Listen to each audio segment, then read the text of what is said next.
All right. Well, welcome to the Dr. Toppers podcast. Today we're talking with Max West, the new pro bikini champion of the world. Yeah. That's Yeah. your official title? The official title is Miss WBFF Bikini World. Very nice. Very nice. And you got that one added to your tattoo list. Is that right? Yeah. Wait. Actually, I don't know if I can show you. Can you guys see it? Yeah, I can see it. Yeah. Like I have it posted on my Instagram, or I can send a picture. Yeah, I got it tattooed. I want to make kind of like a band shirt. You know how the bands go on tour and then they have all the dates like that. So I'm gonna do my shows. Oh no, that's a great idea. That you should 100% do that. Yeah. You gonna do that through the True Blood line, the Pure Blood line? What about it? Do a Are you gonna, oh, is that gonna be one of your shirts you guys do through that? we should. We should do a band shirt. That's a good idea. No, I was joking about doing it with my competitions, but I should do it for Pure Blood too, for sure. Yeah, no, that'd be fun. That's a good idea. All right. So just recently, because you were up hanging out with me for a couple of days ago, and then you went and did another podcast that we touched on. So what's the podcast, and kind of walk through the insanity of that one? Well, I was on the Drinking Bros podcast, which my friend Tommy Vex connected me with them. And I hadn't really listened to the podcast before. I know these guys do a lot of different things, like they do sports stuff and, you know, a lot of serious subjects and then a lot of humor, but I hadn't actually listened to it. So I went on the podcast and, you know, first they're asking about my crown and my competition. So I put my crown on because I had it with me. And then very fast, it just spiraled into just complete madness. And when I walked into the studio, I told them, hey guys, just so you know, I have no secrets. I have nothing to hide, no filters. Let's go. You know, I was like, I got to explain what I asked for. I don't know when it's coming out, but yeah, it was. Well, you have to tell us. I'll toss on the inappropriate. Instagram because I want to see it. I can't wait to see this one. So sorry. I said I can't wait to see this one when it comes out on the. You have to tell us. Yeah, absolutely. I will. Well, I don't know. They're gonna send me all the promos when it's done, and I will be promoting for sure. But it was, you know, here's the thing. I love to, you know, do serious things and talk about serious subjects, and you know, help people with their health and everything. But I believe that you need to be able to make people laugh, and that's what I'm all about. I want to help people. I want to say something serious, and then I want to make them laugh. And if I do that, then you know, mission accomplished. Then you win. That's right. You touch them Yeah. on all the points, the educational, the, you know, emotional, for making them laugh. No, that's fantastic. Yeah. So I think people need to not take themselves so seriously all the time. that is 100% a thing. You know, all the stress that, you know, I work with people on, that's probably the number one thing that we end up seeing is that, you know, they're taking themselves way too seriously, and it's just ends up being, you know, that's where the stress comes from. Yeah, definitely. And as I said, I worked a lot on myself and stress and everything. And I know I'm going to tell you this. I think that I talk about you to somebody every single day. Actually. Well, that's because, you know, it's, well, once you find out that like, oh, there is a way for like the allergy stuff. Once you figure out there is a way to get rid of allergies, you know, it really, really helps make everything better. And then so if you're trying to help people get better, like you do with all your work, it's one of those things that's obviously something you're gonna have to throw at them. Yeah, I think it's incredible. I mean, just to talk a little bit about what you did for me, I did my allergy reset with you. I don't remember. It was the Google Classic event. Can't recall what month that was. Was it April or something? No. Yeah, yeah, Mayish, somewhere in there. Yeah, it was a while ago, and it was before my competition. So I remember we did it all, and I was sensitive to, I don't know, 70 different foods or something, and a bunch of other stuff. And I just thought that, you know, I just have to stop eating all these things, which is what I had done. And I had gotten a lot better and I was feeling healthy, but I was avoiding everything. Right. Yeah. And then I'd never heard of this. I just figure that, you know, you figure out what you can't use and then you just don't use it. And then you have a great life. But then like you tell me, and I said, you know what? I've said to you many times, I said, I don't need to eat this and I don't need to do that. But you have said to me several times, but you should be able to. And I was like, yeah, that is true. I should be able to, and I shouldn't have to avoid everything all the time. So of all the things that we reset last time, I have tried almost everything. The only thing I haven't had is chicken, because I hate chicken and I probably will never eat it. But besides that, I'm eating eggs every day. I'm eating ginger every day, and those were my really bad ones.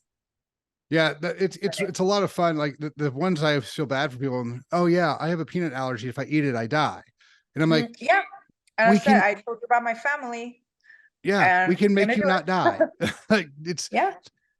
I would try that one out. So yeah, we have a new person for you. Okay. Somebody that gets really sick from meat. Ooh. So there's a tick. There's a tick that actually, if it bites you, you become very, like, red meat now is very nauseous to you. I can't remember the name of the tick. Someone's going to mention it in the description, but like, I can't remember the name of the tick, but if you get bit by this tick, then all of a sudden it's real bad for you as far as red meat goes, because it makes you nauseous from that point out. Oh wow. I never heard that. I'd love to get one of those guys in and see if we can help with that, because limes you get from ticks, and we take limes out all the time. So I wonder if we could do it with that other tick. That's interesting. But yeah, I can't wait to see this person when they swing in. Oh, actually, so now we're talking about all kinds of stuff. I have a friend who's very allergic to, it's some sort of mosquito or fly or something. Okay. Can it be done to that too, you think? Well, so like we do dogs and cats and stuff like that all the time. Horses, we've done goats, all sorts of stuff. So if there's a saliva or there's a thing that's on that fly, as long as we can get a sample of that, we can desensitize them to it. Yeah. We need to catch one then. Yes. I can't remember who told me this. There's somebody I know very well that told me this, and they asked us, like, do you think it can be done? I was like, I'm sure. Let me check. Well, the other ones that are kind of difficult are like medications. So we still run them, because like, if I can knock your penicillin allergy down by 50%, that's going to help you out a lot. So, we'll still run them when we run all the other stuff, but that one's the only one that's every once in a while it's iffy. And that's because it's a synthetic frequency, but outside of that, everything else pretty easy. Yeah. Oh, and remember too that last time I told you about, my testosterone being low, and that I tried to do testosterone replacement, but I reacted so badly to it. So I just haven't done anything. And then we checked it, right? And I did have sensitivity to it. Yes. Yeah. So we'll run you to test next time, and it's one of those things where I don't think that it's the testosterone. I think it's the carrier oil that's in it. So that's the thing. So we should test you against those carrier oils as well, but that's usually what it is. So the testosterone, again, testosterone is a little bit different because everybody views it as a drug, but it's not. Yeah. It's more of a supplement, something your body makes normally, but was deeply, desperately needing.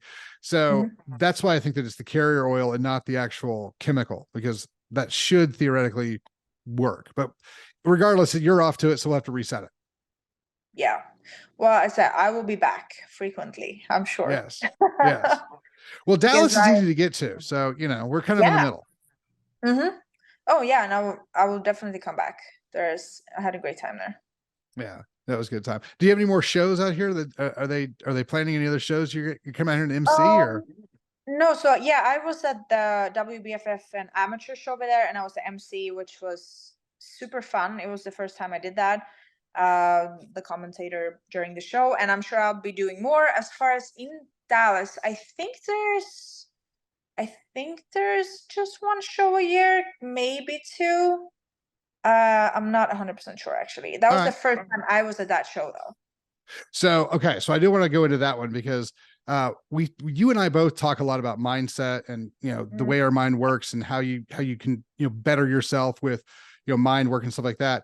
But walk down the path the vision path that you took, getting you not only on stage, but to this public speaking, the whole thing, because this is a really big thing I want people to understand when they're trying to redirect their life. So tell them this story.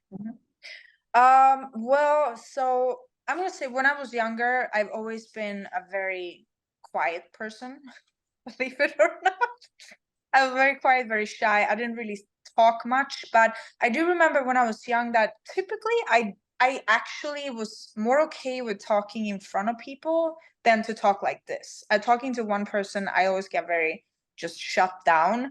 And I don't know why, but this was back in Sweden. And then I remember I came to the United States about 12 years ago. And, you know, I speak very good English, but it's not my first language. And I do remember that, but, you know, before I was pretty quiet when I first came here too, even though I'm not shy, but I just wouldn't really talk the way I do today. And a few years ago, I met my best friend Achilles. And I remember that whenever we hung out, he just always got me talking a lot.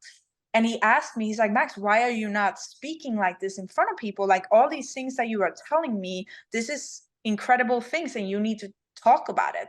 And I told him, you know what, I don't know why I haven't. I said, I have never felt comfortable or knowing how I'm supposed to say things. Like I didn't know how to properly express myself. And whenever I hang out with him, he would just get me talking just by from his energy. You know, I was just feeling comfortable and just around him. And sometimes he would sneakily record me with his phone while I was talking and he would send it to me. And I was like, oh my God, I didn't know you were recording this. And I remember the first time I did it, I was talking for 2 hours, I think, and he recorded the whole thing. And then he said, all of this you told me, you have to say this. And I just said, oh my God, I've never before known how to express all of this. But now it just all came out. And I said, I don't know if it's because English wasn't my first language. I didn't know exactly how to say it, or if I just hadn't figured out how I wanted to say it. Because there's one thing when you think something in your mind and it all makes sense to you, but then when you say it, it doesn't make sense, if you know what I mean. So either way, after, you know, hanging out with him and he's saying this, I started doing a little bit more talking just on my social media and things like that. And not really any public speaking, just talking on my social media. And I realized that I really like this and I really like talking. I do. As long as I have something of meaning to say, I don't want to just ramble. And then in 2020, COVID hit and I was, you know, pretty much all by myself during the lockdown and everything. I had just separated with my ex-husband. So I was living by myself, and a friend of mine convinced me basically to do this WBFF competition. I had tried NPC 11 years ago. I did 2 shows and, you know, it was fun, but it wasn't really my thing. I felt like this is not where I belong. So I've always lived the lifestyle, just training and eating this way. My friends tells me about the WBFF and I had seen all those crazy costumes online, I remember, but I didn't really know what it was. And first I just said, no, I don't want to compete. I'm not interested. This is not for me. She introduced me to my current coach and they together managed to like convince me somehow to try this show. So I said, fine, I'll do it. I'll try a show. Why not? One time.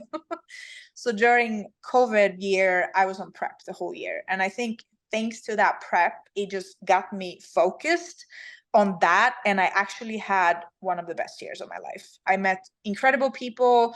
I actually enjoyed being by myself. And for the first time ever, I actually had time to do something for myself. The whole prep and, you know, health. And I started working on myself mentally and tried even like meditation, and I'm hyperactive, ADHD, ADD, all the things. So meditation has always been very difficult for me. Because I get so like this. And I just started working on it and got better and better at it. And today I think I'm just really good at all of this and just putting me in the right mindset and everything. Either way, the show I was supposed to do got canceled because it was COVID. And I just kept prepping and all the shows, you know, got canceled one by one. They ended up doing a virtual competition. So I did one competition basically over the phone like this, and I got my pro card, not on the first one, but on the second virtual one. I got a pro card. So by the time it was time to actually compete for real, it was November and I had already prepped since January. So it was a very long prep. But thanks to that, I think I was ready. And I think if I had done a show after 3 or 4 months, which was the original plan, I don't know if I would have won. But now I had 11 months to work on myself, work on my body, everything. And my body, I lose weight very fast. So my prep was, you know, I lose the weight too fast and then I have to start increasing calories and basically not do cardio to not disappear. But I had so much time to work on my mindset. And every day, I remember in the beginning, I was thinking, I don't know if I'm good enough. I'm not muscular enough. You know, my posing is not good enough. And then just suddenly one day, I just told myself, Max, stop saying this. you're great. You fucking worked hard and you can do this. And then from that day, for the last 1 or 2 months, every single day I was standing in front of the mirror and I said out loud to myself, I have fucking busted my ass and I'm going to go up there and I'm going to kick ass. And I've already won this show.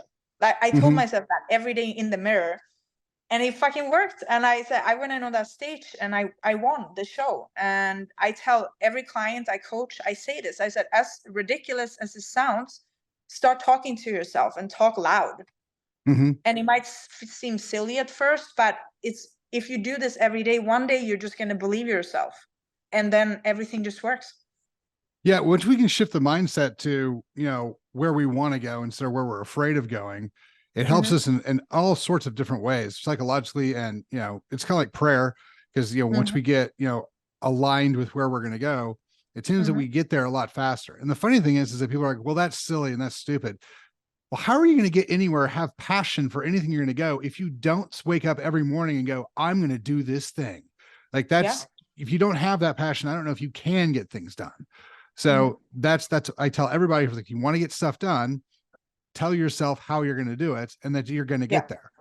So I think too that when you first start doing this, it seems silly, right? And you're almost like, this is ridiculous. But I think when you have done it and it's worked for you, after that, there's just no doubt. When I do it now, and I would sit in my car, or I would even sit in the kitchen and I will yell things just out, and it doesn't seem silly anymore because I know it's going to work. So it only feels dumb when you don't know yet. Correct. Well, that's the faith part, right? It's the, I'm going to do this. And then the more you believe it, the more it helps drive you to where you need to go. Yeah. I can just see you though. Sorry. Just the picture of you screaming things just randomly, like looking through your car window, watching you do that. That picture popped in my head, and that's quite hilarious. I do it every day, because I don't know. Is there a certain time you do this? Because like this would be something I think would be fun to watch. No, I mean, wherever. I've just been doing it in the car, because it's like I listen to music still sometimes, but I listen to a lot of like inspirational things, and I've been listening a lot to like Andy Frisella or podcasts or about, you know, like winner mentality and all this stuff. And I realized that my whole life I loved metal music, and a lot of the metal music is very depressing, like the lyrics. I still love the music, but I don't associate it with it anymore. And even the other day, I actually had a company sending me t-shirts. They asked, you know, can you send t-shirts? I was like, yeah, let's do a trade. Like I send you some Pure Blood, and I got the t-shirts and I take them out of the box, and it says something about like I work out because it kills the, you know, the sad voices in my head. And I was like, I don't even want to put this shirt on. It doesn't feel right because I'm not sad. I'm not depressed anymore. And it's not the same thing then. See, that's the other thing. I'm really glad you made that decision, because here's the thing. If a bunch of these little, you know, I say little, I'm so old now that 25-year-olds are little to me. So that's how old I am. But well, so the thing is that, so you get these people in, right? And they start seeing someone that they idolize, someone who's respected in their community, like yourself, wearing a shirt that talks about how she has negative voices in her head. And then all of a sudden these people go, oh, I guess that's normal. They're, you know, that could lead to them manifesting their own negative thoughts, or at least not telling them that they need to push themselves in the opposite direction. So, you know, I get the point that, you know, exercise is therapy. And I talk about this all the time, but you know, it's the other side is that I've been there in the past, but I'm not that person anymore. You know, I'll tell you, there's a lot of days I don't want to do the workout when it's like, it's time I got to go work out, and I don't really want to do it, but I'm always, the second half of my day is always so much better after I work out, just from the clarity in my head, just, you know, everything afterwards. So again, like we all use, all of us who work out use it as therapy in some point in form or other. Like everybody talks about that. That's part of, you know, our deal. But yeah, perpetuating the stereotype that we all have super bad negative things in our head is, I'm glad you didn't step into that one, because I think there's a lot of negative function out there, especially in the women, that we can put a back away from. Yeah, but it's the same. I these days I put very little energy and focus on things that doesn't feel right to me. And I remember, I mean, I guess we've all been there where something small happens or something that makes you angry or sad or whatever it is, and then you keep thinking of it and you think about it and it just makes it worse. And now when I think that, I was like, why would you even put thoughts into it? Because how is it going to make it better? It's not going to make it better. So if something happens now, I'm just like, okay, let's move on. You know, it's not even worth my energy. And then suddenly everything gets better. Yeah. Yeah. And it's kind of the whole, go back to the whole, there's two wolves in you, which one, the one that takes over is the one you feed. So yeah, just like, keeping that why stuff do out. they not teach this? Should teach these things in schools. Like, as a child, I can't remember anyone ever talking about anything like this.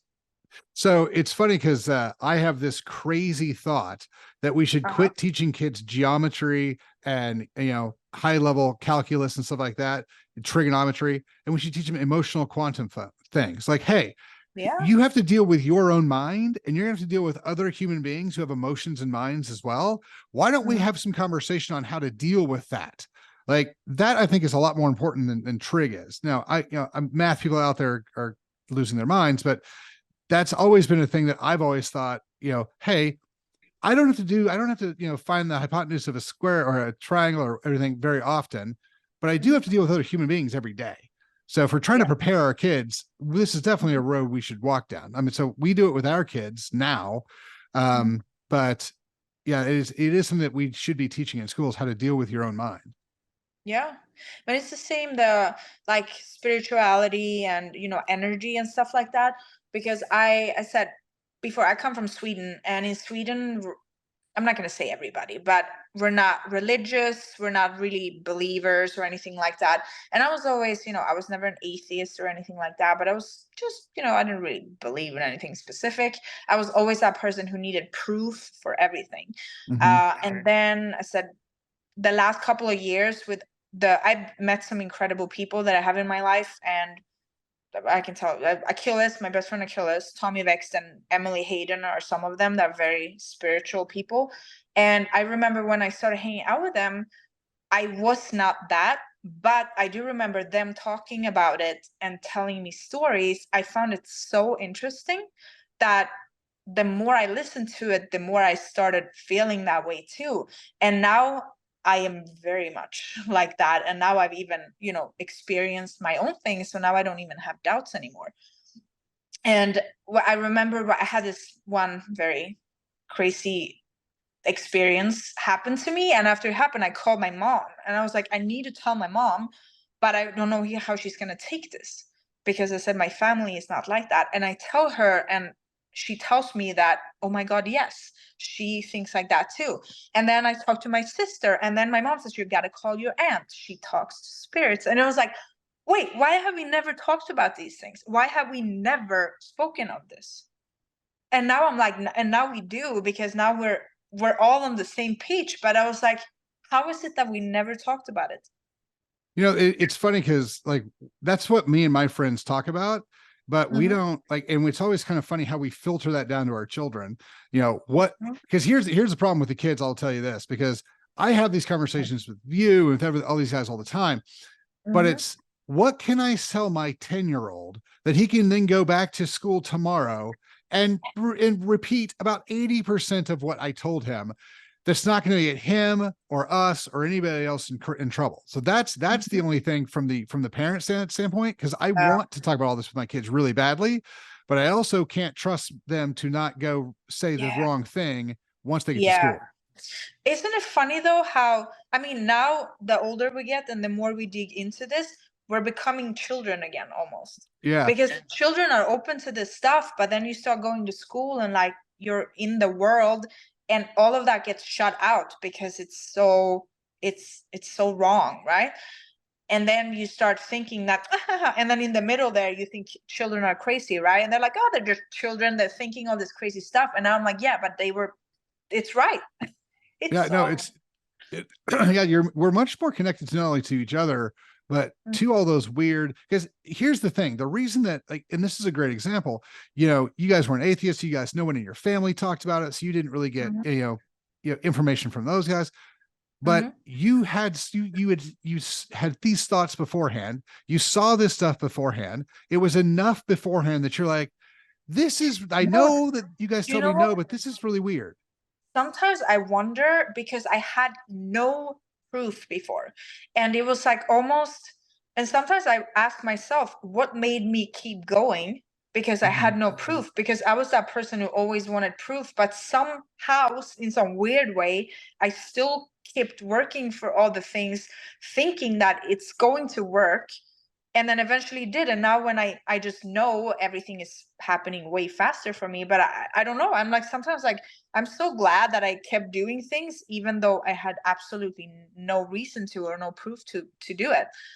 I have no clue. So maybe somehow my parents still raised me in a way to be open-minded. I don't know.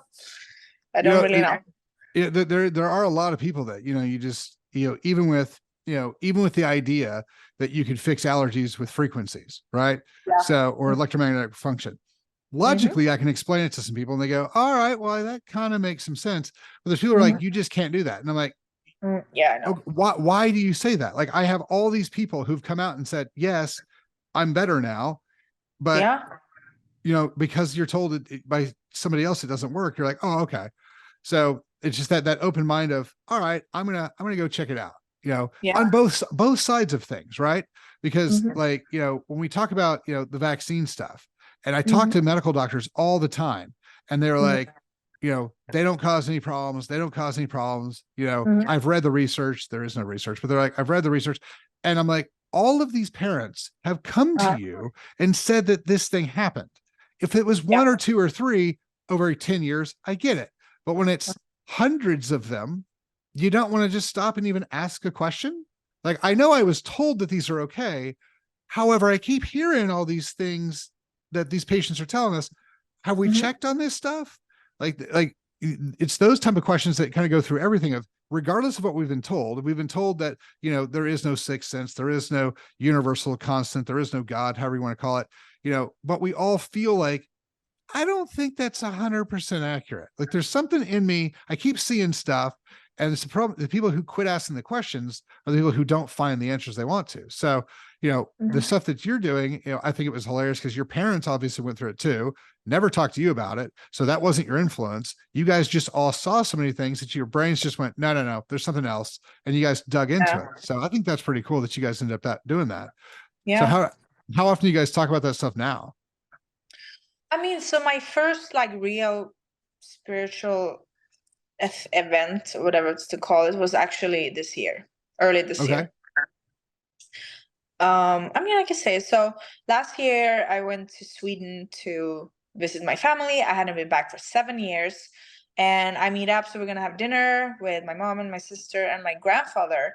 And I remember my grandmother passed away a few years ago. She was actually, they thought she had dementia, but it might have been some B12 funk or whatever. So either way, she was not doing well. My grandfather was taking care of her, and then she passed away, and it was like, finally he could be free, if that makes sense. Like, she didn't remember any of us. It was pretty bad. So he was like getting out there, and he was also not having health issues, but he was, you could tell before that it was just hard on him. And now I saw him and I was like, oh my God, this man is shining. I swear he had less wrinkles than I do. And he's 91 years old. He just looked incredible. Like, his skin was great. He looks great. He's so happy. And I meet him and he was like, oh, it's been so long. And we're sitting there and we're having this great, deep conversation about, because he had met a new girlfriend a while back. So we were talking about relationships and stuff. And then we're eating dinner and suddenly he just collapses. Like, just like that. And I run over and I was like, shit, what do I do? He's not breathing. Okay, I got to do CPR. So I just throw myself down. This is the first time I've done CPR classes a lot of times, but this is the first time I actually do it on a person. I just throw myself down and start doing CPR. And my mom is just paralyzed. Like, she doesn't even know what to do. And I was like, oh my God, call the fucking ambulance right now. I said, so I have them on the phone and I keep doing CPR. And the first thing I'm thinking is like, holy shit, he's so old. I'm going to crack his chest right now. I was like, but I didn't, I just did it. And they told me afterwards it wouldn't have mattered if I did or not, like he was gone. And I don't know exactly. I said my personal opinion in this is that it was the vaccine. There was nothing wrong with him. They vaccinated older people in Sweden. It was never a mandate, but anyone over 75, they went out and said, you know, you should definitely do this. So that's what I think. I don't know. I don't have the autopsy or anything, so I don't know. But either way, so he passed away. And immediately my mom was just, open the window. She said, open the window. She's like, open the window now. His soul has to fly out. I was like, okay, that's an interesting comment from my mom, I'm thinking. But yeah, okay, I like just run over and open the window. And then, you know, we're sitting there. It's, you know, it was very sad, but I guess we all just kind of like sat on the floor and just talked about it, that we were very happy that he died so happy. He was so happy. Like he was just living the life, like fucking playing in a band, and he was like doing his like activities every day. Like, you know, it was not like he was 90 plus years old. So we said, you know, as sad as it was, we're very happy that it happened that way. And then I'm back home after that. I had just moved in this fairly new house with Tommy, and I never remember my dreams, like ever. I probably dream, but I don't remember them. When I wake up, it's usually just nothing. So I wake up in the middle of the night because I remember my dream, and my mom was in it. And typically when I dream things, it's never like a place or a person really that exists, if that makes sense. The few times I do remember my dreams. So my mom is there, and I remember that I have to leave her for some reason, and I go somewhere and everything feels weird. And I call her and I said, I don't know, something is wrong. I need to come back right now. That's all I say. I wake up, I'm in my room, and I know I'm wide awake, eyes open. I'm looking around. I'm like, oh, I'm in my bedroom. Everything is fine. And then I feel something in the room, kind of like a wind. And then I hear a man's voice, very fucking loud, say my Swedish birth name, which, first of all, nobody knows in this country, really. And I'm like, and I freak out, and I run out, and I run to Tommy. I'm like, ah! And then I was like, oh my God, what was that? And then we start talking about it, and he said, you know, who knows? It could have been something good. It could have been something bad. Like, you don't know. And I was like, it was my grandfather. I know it was my grandfather. And I don't know why. I just knew it was him. And that's when I called my mom and I told this whole story, and we had never talked about anything. And she's like, yeah, I think so too, she said. And I was like, wow, that was so weird. And I've never had anything like this in my entire life. And I was wide awake. That was not a dream. I know that. I was wide awake, sitting up, eyes open. It was very trippy. And after that, that was it. That was the first time ever I've had anything happen. And then I talked to my mom and my sister and aunt and whatnot, and they have a lot of experiences like this. But I didn't know that because we had never talked about it before. Well, so that's kind of the whole path, you know, not just the whole energetic spirit, the whole, you know, piece of the universe. The other thing that, you know, is right down this alley that we talked about was, you know, earlier was a little bit about, you know, bringing things out of the ether, like concentrating on them so much that, you know, it comes together. So, you know, it kind of goes full circle with, you know, where all these things are. But, you know, there's a lot of people who, you know, when we start talking about psychedelic work, you know, with all the stuff we're doing for, you know, the PTSD, the addiction and stuff like that, which always funny to me. And other people have raised this point. A lot of times with DMT, which is ayahuasca, people will come back and report that they spoke to this unhuman looking being, and they got this information that was very profound for them.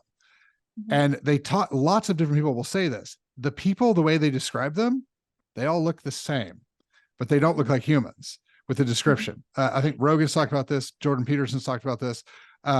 So the idea that there's more going on than we either understand or are allowed to understand by different governments or whatever, the cultural stuff, whatever it is, I think the evidence is there that there's something else a little bit larger going on.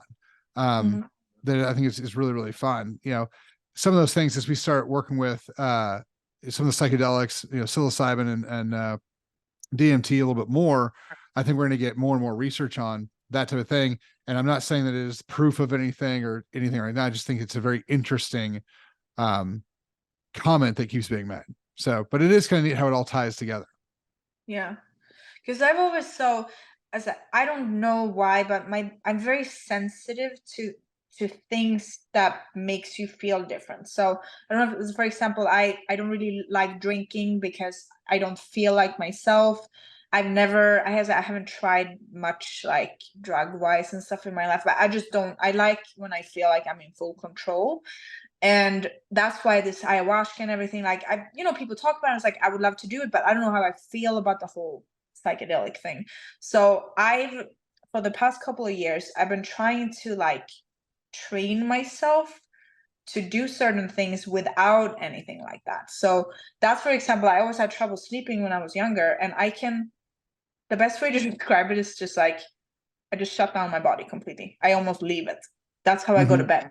And I can fall asleep in 5 seconds. So I would lay down and I'll do my little manifestation thing, and then I just shut off. And my whole body starts to tingle as if I can't feel it anymore. And then I'm asleep. Like that. And it's so easy.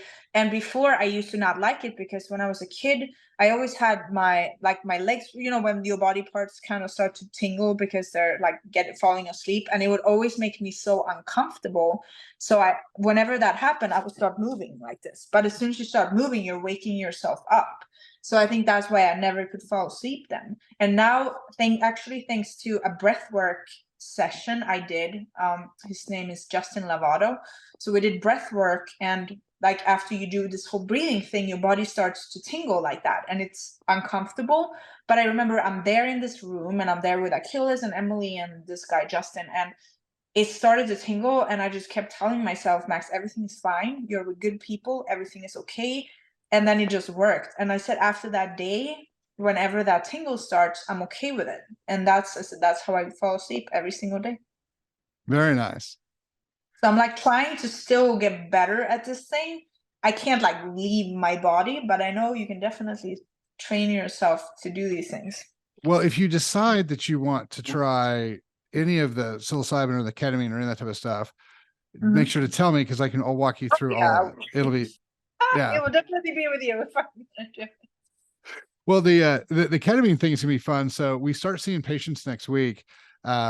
And my whole team, I've told everybody that, one of the perks, or, however we're going to call it, all my team members have to go through ketamine. Any patient touching person has to go through it from our corporate team, because I want everybody to be able to say, hey, this was my personal experience when I did it. And it's one of those things where this is one of those few treatments that you can say everybody has to do this because everybody needs it. Because when I did it, my heart rate, so we go back years and years ago, I was in a car wreck, and I got PTSD from it, not from the actual impact, but from what one of the firemen said to me afterward the car wreck. So my heart rate had been in the 90s for 20 years. And so that was just, my resting heart rate was in the 90s, no matter how much exercise I did. That's just where it was. Very high, right?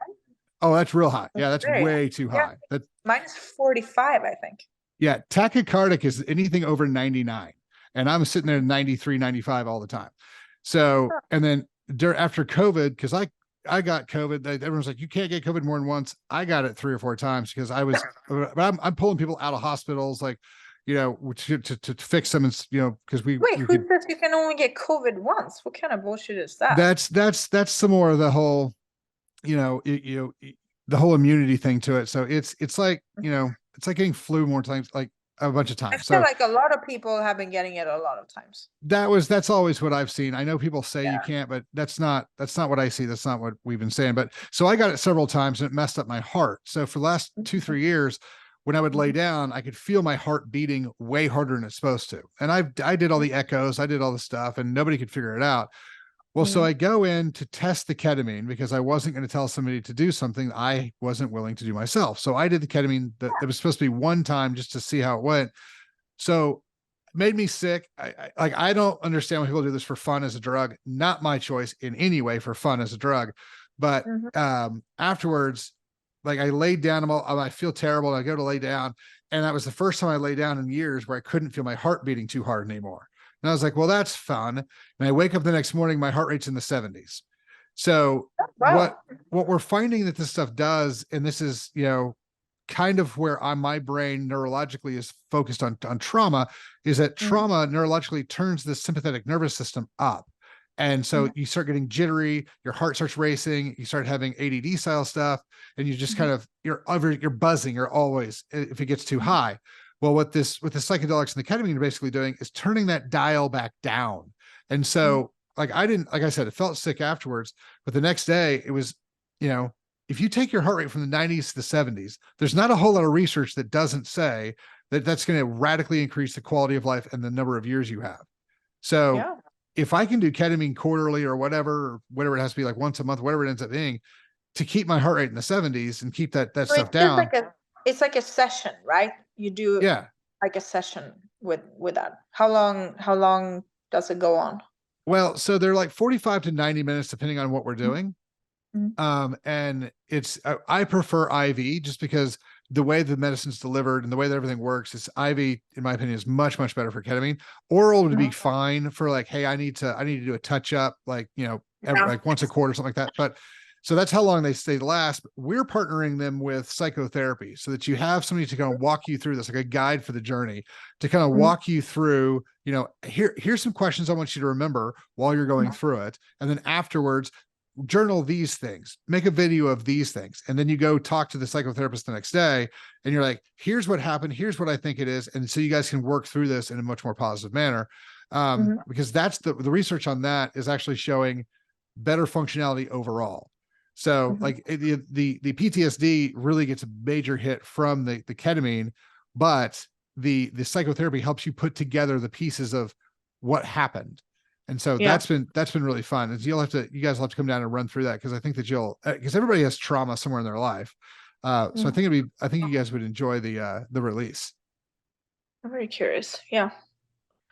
Well, I said that I remember the reason why I said we've gotten to know each other a lot, like pretty fast. And I remember the first time I met you, and it was just, I'm all about energy now.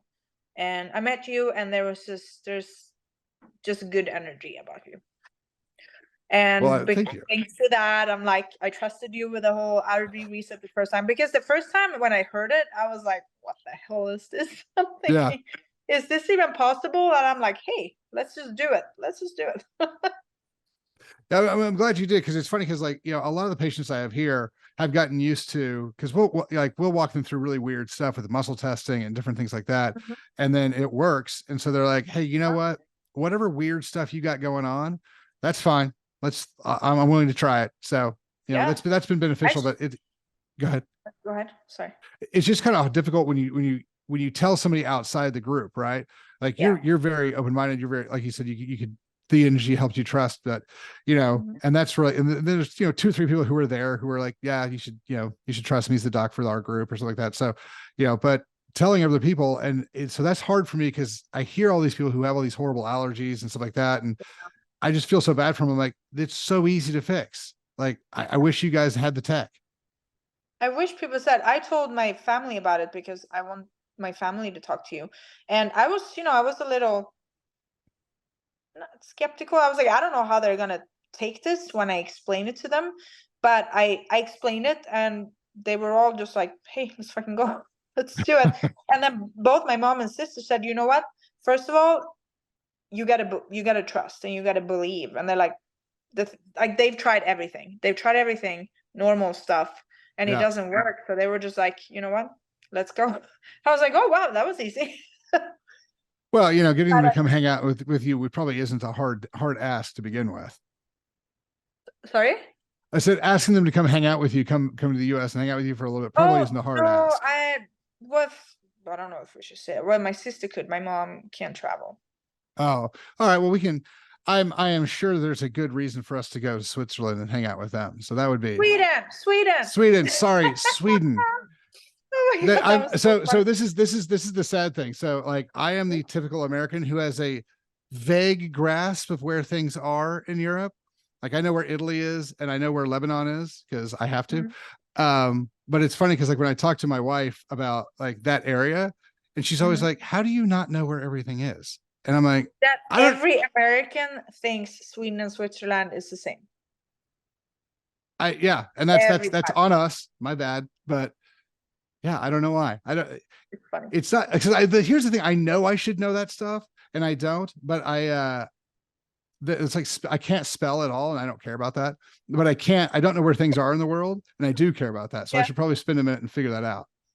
I also know in Sweden, for example, I don't know.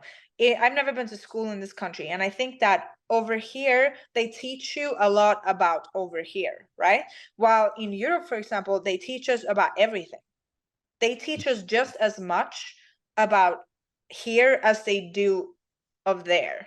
Like we have a freaking, you have to pass a test knowing all the 50 states in the United States. Even though it makes no difference for us in Sweden, we still got to know it. Wow. Mm-hmm. Yeah, we don't have to know. We don't have to know very much about over there. Like, it was funny because our kids didn't want to learn all the state capitals.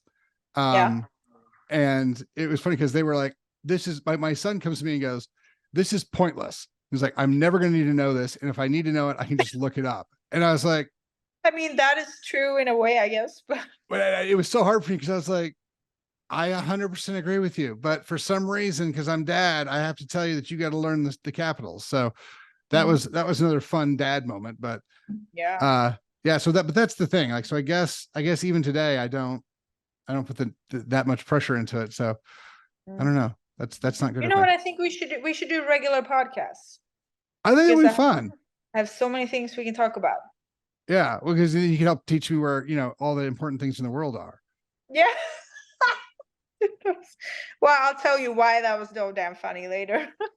Okay. All right. I will not put it. So you're going to hang out at MJ BizCon with us, right? In November? Yeah, I think so. Yes. So first we're going to Olympia now in a couple of weeks with Pure Blood. We have a booth over there. And then after that, I'll be in Vegas, and then we're doing that. I'm very excited for that. Yeah, I can't wait. 28th, right? Starts? Yeah, I think it's the 28th through the 30th. I want to say that. I'm got to be up there. I got to meet. There's a whole bunch of group of people we got to meet up there for both Aura and some of the other stuff we're doing. Public speaking here. Yes. Well, to get you up. I started manifesting the whole public speaking, and then only days later, we went to that event in Cali, and they asked me, "Hey, Max, you want to talk?" And I'm like, "Oh my God, it's already happening." Yeah, you did great too. I thought you did a fantastic job. I need a freestyle. I can't pre-plan and pre-practice things. I'm a freestyle, just go with the flow kind of person. So it's funny because I can do podcasts and stuff. I can get up and just talk on stage. The hardest speech I ever gave was my TED Talk, because I had to memorize that 15-minute speech and do it word for word. That was by far the hardest talk I've ever done. It is. I'm not good at practicing things like that. No, even the night before, it was late. I was late and I'm staring at the screen and I'm trying to memorize it even more because it's just, I can't retain word for word stuff very well. So, but yeah, no, talking like this is much easier. Yeah, my grandfather had photographic memory, and my aunt does too, and it's crazy. I definitely do not. That would be handy. I watch. I don't know if you've ever seen the show Suits, but one of the guys in the show has an eidetic memory, and he remembers everything. And so I was like, that would be really handy. Yeah. Right. Well, we got other skills. Yeah, we got the other stuff. So that works out. So what do you have coming up besides Olympia and MJ Biz? Do you have anything anything else? What else do I got going on here? Well, I have a million projects all the time. I do so many things. I do product content. I'm a photographer. I do a lot of product content, and I have a lot of product shoots coming up, for companies, paid advertisement stuff. And then some traveling. Can you talk about any of the products you're taking pictures of? Oh, it's just a lot of supplement companies. So I'm known for my crazy flavor content, I would call it. So protein powders, pre-workout, stuff like that. And I do this crazy flying food, fruits type of style photography. So every time I go on a trip, everybody reaches out to book me. So I always joke about that. I was like, if I ever not have any work, all I need to do is go on a trip and they all come. It's like they know, she's busy. Let's call her now. Yes. Yeah. That's always how it is. Cause I'll be going away and I have 4 new patients call. I'm like, oh, we want to go through we need to go through the intake now. And I'm like, I am leaving tomorrow. So yeah, no, I feel you on that one.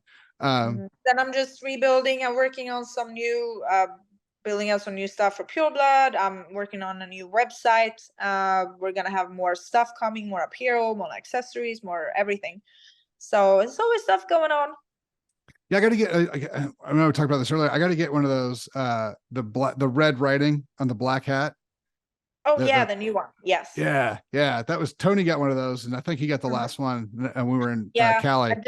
I just put it on, so you can get it on the website. I just put them up now, but I want to start making more like unique items and not just like clothes, other stuff too. And yeah, a lot going on. And then I said, also I do my coaching. I said I renamed or rebranded myself a little while ago, so I call it the No Bloat Club. Yeah, so because that was your thing for a long time. So walk us through that a little bit, because I know a lot of women are having these type of issues, and so this would be a good thing for them to hear. Yeah, bloat. I had like really no problems up until it was. I basically just woke up one day and my stomach was so big and it hurt so bad, and I was on prep to compete. So I was like weighing my life, eating the same things, like sleeping in a certain way, and I had not done anything different, and it just came out of the blue. And I guess it was, like you told me at some point, comes from trauma. I had some rough things going on in my life at that point. So suddenly I got sensitive to all foods. I got allergic to spray tan. So I do the spray tans when I compete. I'd never had any issues with any of these things before. And it just hit me one day. And it took a while to figure out what was wrong, because obviously I went to regular doctors first, and all they kept telling me was, oh, you need antibiotics. And I said, hey, that's out of the question. I said, I am not taking medication. My mom has been sick 20 years due to medications, so I'm very much like that. I will not take a painkiller unless I'm dying. I will not touch anything. And I kept telling them, I just want to know what's wrong with me. Please help me figure out why this is happening. And, obviously they had no answers for me. Doctor after doctor after doctor. Nobody knows anything. And they kept telling me the stupidest thing. I remember that there was one doctor I went to, and they said, oh my God, you got to meet this doctor because she's actually a professional athlete. And I was like, you know what, maybe that's better, at least. And she's like, yeah, you got to stop drinking protein shakes. And I was like, bitch, I haven't had a protein shake in 10 years. I had not had a protein shake in 10 years. I was like, you're just making stuff, you're just vomiting stuff out of your asshole right now. Excuse me. Yeah. I was like, I can't. And then she told me to stop taking vitamins. That was the next step. And I was like, yeah, because your body doesn't need the chemistry. Yeah, that's fine. Yeah. So like, long story short, I found this holistic guy I lived in Miami then. I found this guy, and he did all the food testing on me. And I was so bad. And we did food testing, like gut bacteria test, stool test. We did everything. And it cost me like an arm and a leg, basically.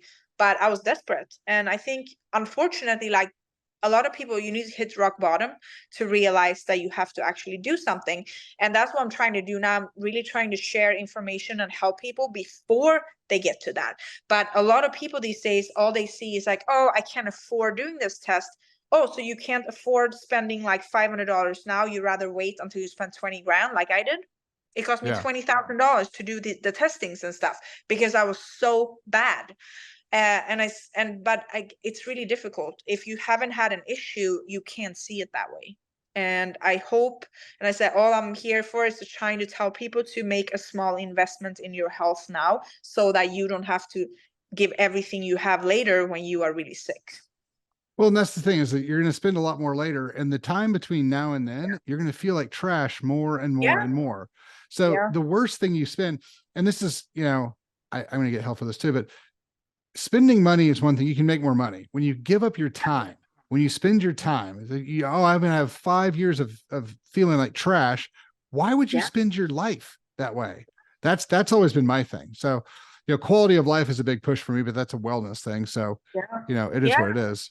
I've always felt that way anyway, because if somebody wastes my money, it sucks, but I'll get it. Like, that's okay. But people wasting my time is the worst thing I know. That's why, especially like in business and whatnot, if somebody doesn't do things properly and waste my time, you're out.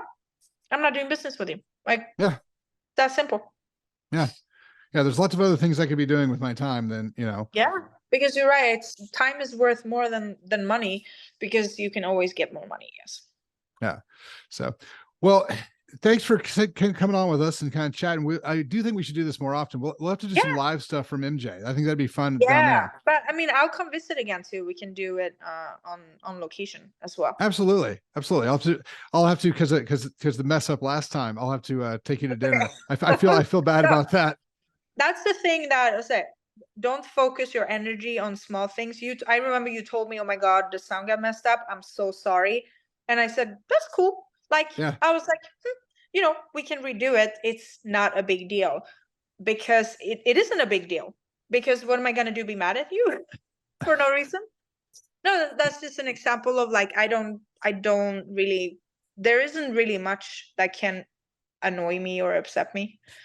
That is the one thing that there's one thing I really have noticed about you. Like, stuff rolls off your back so easily. Like, you put yourself into a mental place that's so positive that you recognize things happen that are unavoidable. So you're not going to have a negative emotional response to it. But you still have all your positive emotional response, because there's like, I've seen you happy all the time. So that's one of the things that's much all the time. That's what I mean. So that's why it's so much fun. That's why it's so enjoyable to be around you, because you're a positive person all the time. So, but like you said, you've worked 30 something years to put yourself in that position. I mean, lots and lots of work. Definitely not always like this. So when you coach, I know you're doing the No Bloat Club thing, but when you coach, how much of the coaching do you do is mentorship and mindset and stuff like that? The majority. So I said, I don't like calling myself a trainer or a nutritionist or anything like that, because I am a trainer. I'm educated in all these things. I'm certified in all of that. And if you're my client, yes, you are going to get a training plan. You are going to get a meal plan. You're going to get all of these things, but you can train perfect and you can eat perfect, but if your mind isn't right and your gut is fucked up, it's not going to work. And it's actually thanks to a client years back, and I'm still just working on a video. It's thanks to her that I changed everything, because she was one of my clients that followed everything to the T, and then it turned out that she was in an abusive relationship. So instead of helping her with her training and diet, we just started talking, and we were just talking, and she just needed to like get shit out there, and then realized that I need to leave this relationship, and she did, and she is so happy, and now suddenly she looks incredible. Everything about, like, the weight came off, she's glowing, and it wasn't because she was training properly, and it wasn't because she was eating wrong. It was just the mind wasn't there. Yeah, nothing looks better on anybody than happy. Like, you know, and when someone walks to the room and they're just like bouncing, they're so happy. Like, that's always the person you want in the room. So so like my training program, I always try to figure out, you know, everybody's routines are different. Like, I like to do certain things at night, and I do certain things in my car. You know, that might be different for everybody. So I always tell people, like, be sure that you write down your gratitudes, and be sure you have a certain night routine that would put you in a good state of mind before you fall asleep. And, you know, so it's more like that. I'm just helping them figure out what works for them, not to do what I do. Yeah. Because everybody's different, obviously. And that's the big thing. It's like, you know, there is no diet for people.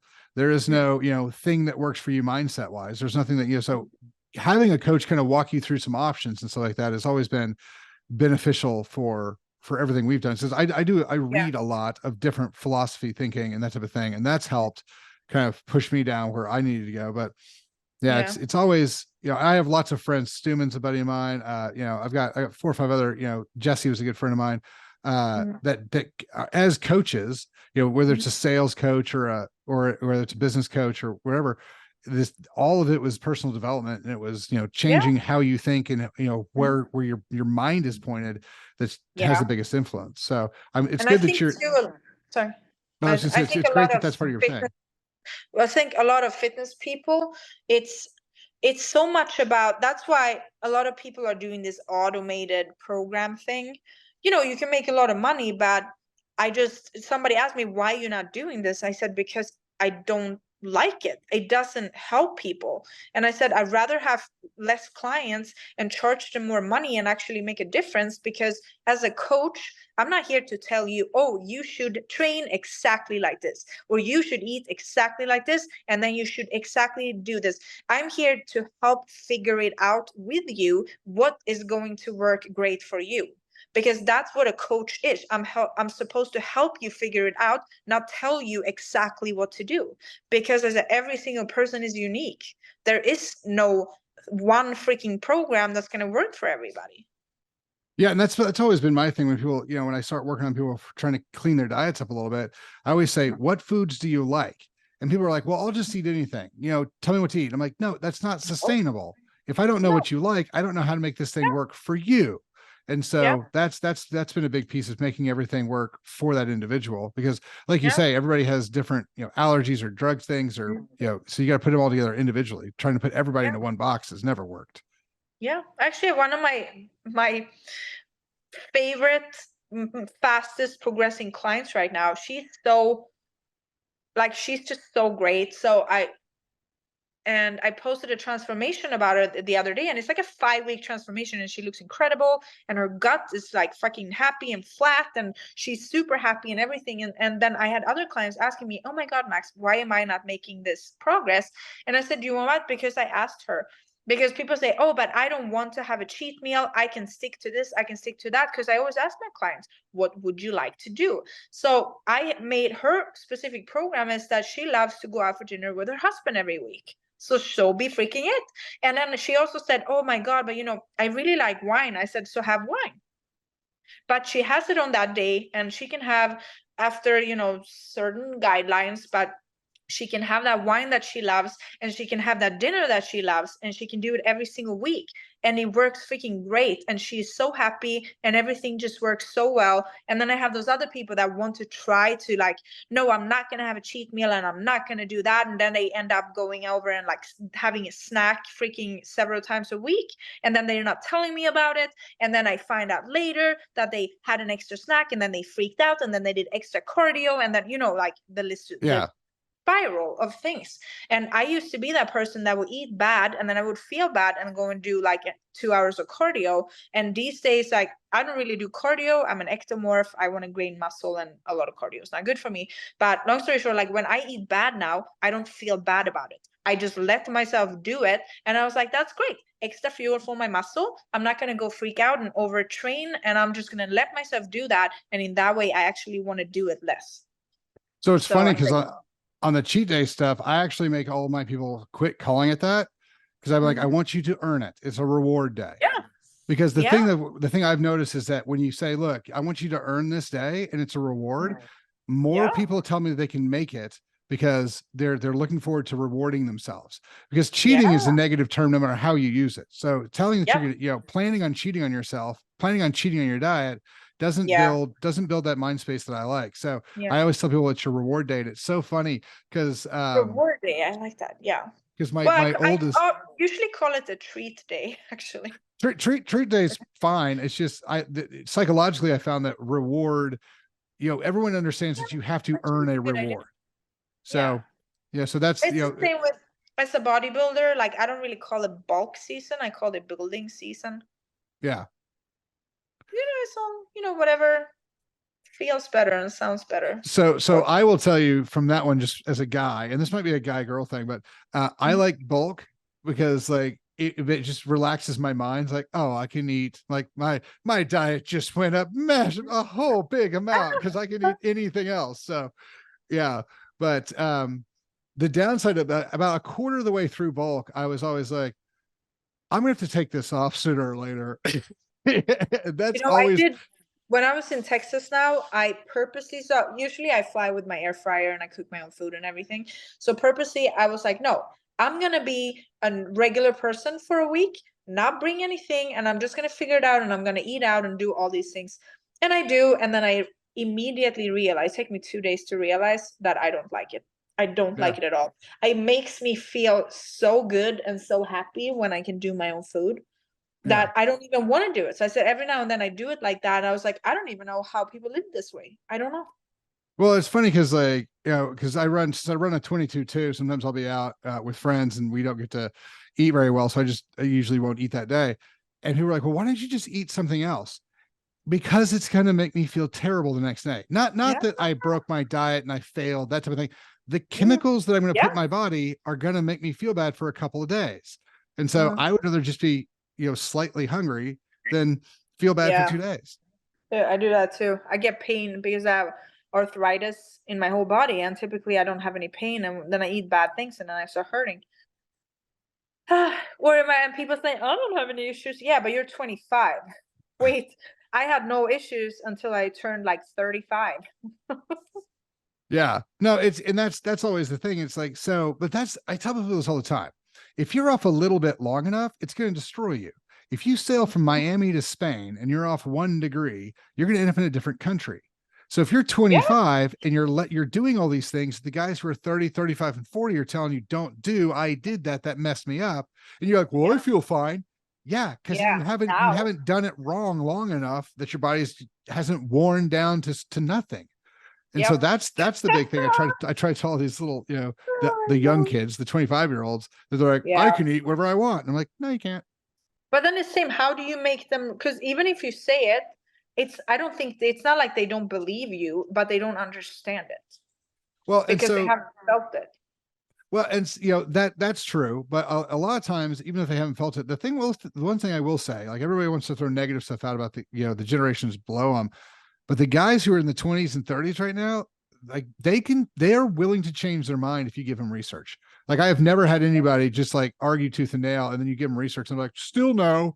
Like they go, like I've had a lot of people go, oh, I didn't have access to this, or they're like, oh, I didn't know Yeah. this, and they're Mhm. like, all right, cool, now it makes sense, and I'm like, cool, Mhm. and like they'll change their opinion. Like, but that's something I think that is very, because guys my age, I have friends that are my age, I still give them research, and they're like, I don't care what you say, and I'm like, it's not me. It's 4 different types of research, and they're like, Yeah. well, whatever. But the younger kids, I think, are getting to the point where they'll take new information in easier. Hmm. Well, I do a lot of talk about injury because I have a lot of injuries from the past. And I don't take any medication, I don't take any painkillers or anything. And I work out, and thanks to my workout, like I maintain it really well in the way I eat. And I post about it a lot, and people are always arguing, oh, that's a bunch of bullshit, injury this, and I have this injury and it doesn't work. And I was like, you know what? It's not like you can look at all the pictures of all my injuries. It's not like I don't have them. I have them, and then you see me and I am always happy and I have no pain, no, almost ever. And but it's always people arguing. Well, it's one Think of those about things just like, making it all up. yeah, did you try that thing? No, I just know it doesn't work. How do you Yeah, know? yeah, Like they that's just how know. most of it is. So Mhm. yeah. But the one funny thing, you know, like I told you, I mentioned earlier, this I thought just popped in my head about videos and stuff. I know that not like the rough stuff doesn't get to you at all, but it was really fun because you showed me that video of that girl who was excited to see you because Oh, you're that was so you're her cute. leader, you're her mentor, and that was fun. Tell that story, because that was fun for me to watch you get happy about something that was like that. Yeah, I had a girl at this competition in Dallas. I met her, she was super excited and we took pictures and everything. And then she posted on her Instagram later a video where she's almost a little teary in her eyes and explaining, how excited she was to. So she was talking about me first. She was mentioning other people too, but she said it was so exciting, and she was just all over the place about, oh my God, I actually met them in real life, and it was amazing. And I messaged her and I said, you know what, that the way you feel about that, that's how I feel about that video. I said that is just the sweetest thing. I even get goosebumps just talking about it. It's the cutest thing ever. And like that is why I keep doing what I do, because to me, I said, I'm no different than her. I'm just another person. Like I don't see myself as being anything more special than anybody else. And I said, because I used to be her, and now she says that about me, and I was like, I am still that person in my mind. Well, it's funny because like, but you're also the end of the road, right? That's everybody's, whether people want to talk about it or not. If you're willing to go to a show, you don't want to do a show, you want to win, and you want to win the whole damn thing. And so Mhm. for a lot of women, a lot of people who are just getting into this, like your journey is the one everybody wants. And so, you know, you're their inspiration. So it can happen to them too. They just have to believe themselves. Yeah. Yeah.